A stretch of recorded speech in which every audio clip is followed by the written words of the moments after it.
Channels এর পর্দায় অজানা কথায় আছি আমি বারিশক এবং আমাদের সাথে আছেন নির্মাতা সীমান্ত সজল। চলুন ফিরে যাই তার জীবনের অনেক অজানা কথায়। আমার বাবাকে মাটি দিয়ে আমি এই ভদ্রলোকের শুটিং করিয়েছি এবং প্রোডাকশন ম্যানেজার সহকারে ভদ্রলোকের অফিসের ফ্লোরে আমি ঘুমিয়ে পরের দিন আবার প্রোডাকশন ম্যানেজার সহকারে দীর্ঘ ধারাবাহিকে গিয়েছি। ওখান থেকে এসে ওনার অফিসে আমি আমার পেমেন্টটা চাইতে এসেছি। বললো কিসের পেমেন্ট?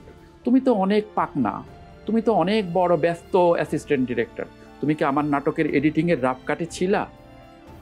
বললাম ভাইয়া আপনার অফিস, আপনার তো আরো অ্যাসিস্ট্যান্ট আছে, আর আপনি তো জানেন যে এই প্রোডাকশন ম্যানেজারও এটাতে ছিল, আমি দীর্ঘ ধারাবাহিকে গেছি। হ্যাঁ, তো আপনার এডিটর আছে, সব আছে, আপনি আমাকে কিছু টাকা কম দেন কিন্তু পেমেন্টটা তো দিবেন। বলল না, তোমাকে একটা টাকা পেমেন্ট দিব না। আমার মার কাছে বলে বাবাকে মাটি দিয়ে আমি এসেছি শুটিং করতে,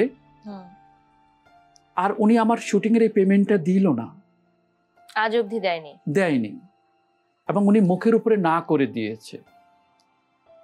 সেই দিন বারিশ, মানে আমি না কাঁদতে পারিনি, আমি শুধু মাথা নিচু করে, আমি বলিও না যে ভাইয়া আসি বা লাগবে না, মানে উনি যা বলার তো বলে দিয়েছে। ওই প্রডিউসার, আমি নামটা বলতে চাই না, উনি যদি প্রোগ্রামটা দেখে থাকেন ওনার বিবেকে ঠিকই নাড়া দেবে, কিন্তু আমি তো জানি, উনিও জানে, কিন্তু আমি জনগণের সামনে ওনাকে ছোট করতে চাই না ওনার নামটা বলে।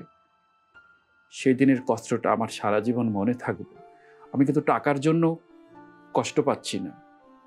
একজন প্রডিউসার, সম্মানিত প্রডিউসার, একজন ডিরেক্টর, আমার ডিরেক্টরও জানে, প্রডিউসার জানে, এবং পুরো টিমের মানুষ জানে সীমান্তের বাবা মারা যাওয়ার পরে সে চলে গেছে। আমি তো নাও আসতে পারতাম, আমি ওনার শুটিংটা বাঁচানোর জন্য এসেছি, কিন্তু উনি আমার টাকাটা দেয় না।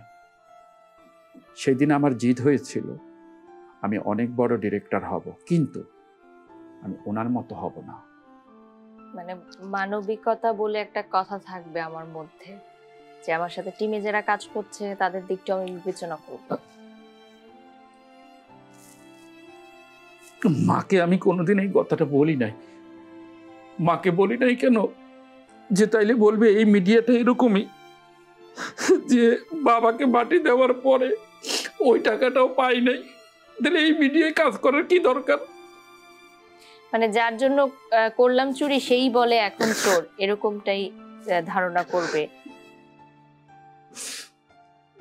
তারপরে ওই কষ্টটা আমার মা নিজের মধ্যে ছিল, কিন্তু আমি যদি দ্বিতীয় কাউকে বলে থাকি বারিশ, চ্যানেল এর এই অজানা কথা, আজকে এই কথাটা বললাম, এবং আমি না এখন 2024-এ আছি না, কিন্তু আমি কিন্তু বারিশ 2012-তেই ফেরত যাচ্ছি, কারণ ওই কথাটা তো আমার মস্তিষ্কে গেঁথে আছে।